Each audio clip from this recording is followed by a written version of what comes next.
Here we go. First up, we got Glass. It feels weird putting Glass on this list because I see Glass in a couple weeks. It comes out in a couple weeks. This is a sequel to Unbreakable and a split tie-in. Point is, it's part 3 of M. Night Shyamalan's comic book hero trilogy, or villain, depending. But I love Elijah Price. I love Unbreakable. I need to see the next chapter. I just hope it doesn't get lost. I hope it doesn't become so big that he... That's what I've noticed about Shyamalan. If you look back at his work, every time there's no pressure on him, that's when he does his best work. And when there's pressure on him, that's when he does his not so best work. And I feel like there's pressure on Glass, so we'll see. Next up, we have Captain Marvel. Captain Marvel looks awesome. The trailers have been great. I like the hero. They even changed the name of Captain Marvel to Shazam. Crazy. That copyright, so yeah, that's what I'm looking forward to. Shazam. What Captain Marvel did you think? I'm talking about the Captain Marvel that had good trailers. It's as simple as this. It's Big Meat Superman. How could I not?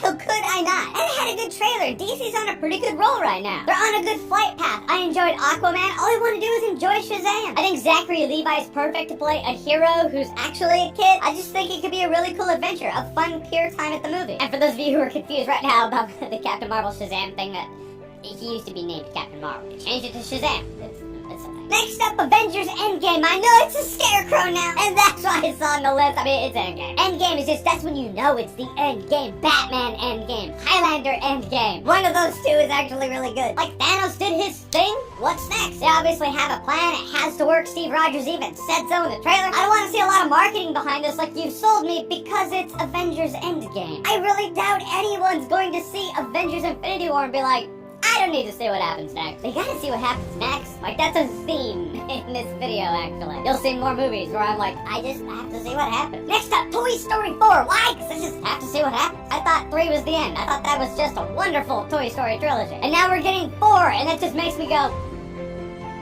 I hope it's good. But it's a track record that sells it. The Toy Story movies are so good. With Toy Story 3, admittedly at the time, I was like, it can't hold up. It just can't. It did. Totally did. We got one brief ass trailer that shows you very little about the movie, other than putting pipe cleaners and spoons together makes a toy, makes it sentient. The point is, it's the fact that it's another chapter in Toy Story is what makes me look forward to Toy Story 4. That's the thing that's selling it. For right now, that's enough for me. Alright, next we have Spider-Man Far From Home. It's very simple here. Spider-Man fan of Tom Holland's Spider-Man, and fan of Spider-Man Homecoming. Also a fan of Mysterio. I've been waiting for Quentin Beck to be on screen forever. So that's a good thing. That's a saving grace, the fact that there have been so many Spider-Man movies out there. They don't really want to double up, so like, what else do we got?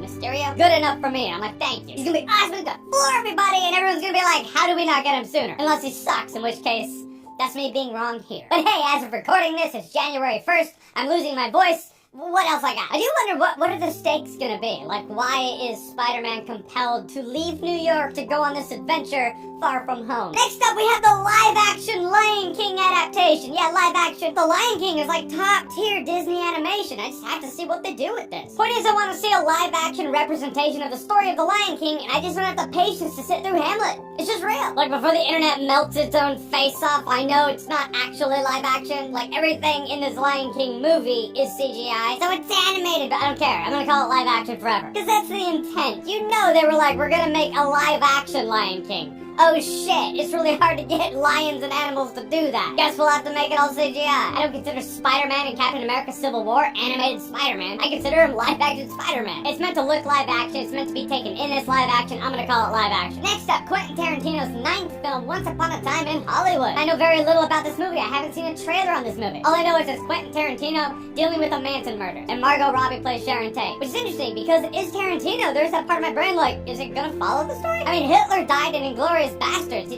dude can change history. The families of the victims are still alive. It's still a big thing. I don't know. Is it gonna be a comedy? I don't know. Very Tarantino, as only Tarantino can do. Whatever, psychotics and serial killers, they fascinate me. Tarantino, I'm a fan of. When the two come together, I had to put it on my 10 anticipated. But this movie had my curiosity. And it has my attention. Next on the list, we have It Chapter 2. Because it was great. I guess we should call it It Chapter 1. 20s of the Stephen King horror stories that have been adapted to movies, it is the best. For what they were going for, they did it perfectly. It's like the Goonies with a fucked up clown that kills people. It's not really a clown, it's a boggart of some kind. And after It crushed, you know they were gonna get some good actors to be like, I'll play the adult versions of them, sure. So they have a solid cast coming. I am in already. I'm in for it. And at the end of all of it, I'd like to see a supercut. Like someone cut together It Chapter 1 and It Chapter 2 and have it intertwined like the book did. And of course, come on, my favorite character of all time, I have to see what Joaquin Phoenix does with the Joker. Joker! That's all it's called, right? Joker. I was rewatching The Dark Knight recently, and I'm like, that's what makes Heath Ledger's Joker so great. I mean, he's insane, sure, but he's in control of the room when he's there. That's what the Joker needs to be. If this is like falling down with murders and a clown, maybe he'll be in the larval stage of the Joker, a different mental phase entirely. I still say they shouldn't have ever said this was a Joker movie. They should have just had this movie about this guy going crazy, and in the end, by the way, it's Joker. And if nothing else, wouldn't that be some shit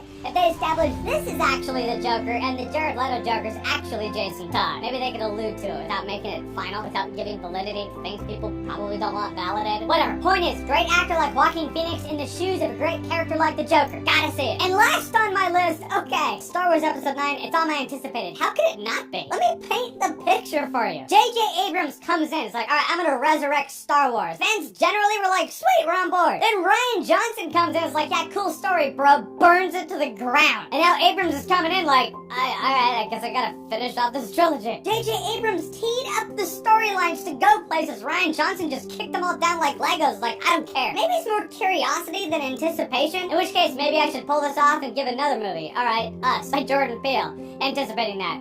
Or How to Train Your Dragon 3, that's a good one too. But I have to see where it goes. What's he gonna do? Is he gonna retcon? I doubt it. Is he gonna act like The Last Jedi never happened? No? Is he gonna have the opening crawl be like, after the destruction of Starkiller Base, Luke Skywalker gets a terrible vision of a possible future to come. So now he waits at the Jedi Temple for Rey to meet him for the first time. Rey is on her way there. Done! It never happened? I don't know, but I gotta see how this plays out. After this trilogy's done, I guess it's done. It should be done anyway. Give it a break. Take us back to a time where every couple decades we got a Star Wars movie every 3 years between chapters. But mark my words, the coolest thing they could have happened is Rey turning bad and just taking up the First Order and being evil. They won't, because they're not gonna have their strong female lead turn bad. For some reason that's seen as weakness. I see it as ambition. But that's the coolest thing they could have done at the end of The Last Jedi. They didn't. They won't do it at the end of Episode 3 or 9. I mean, we'll see where they go. One thing I know for sure, the fan base will be united for this. It's gonna be a peaceful time. No.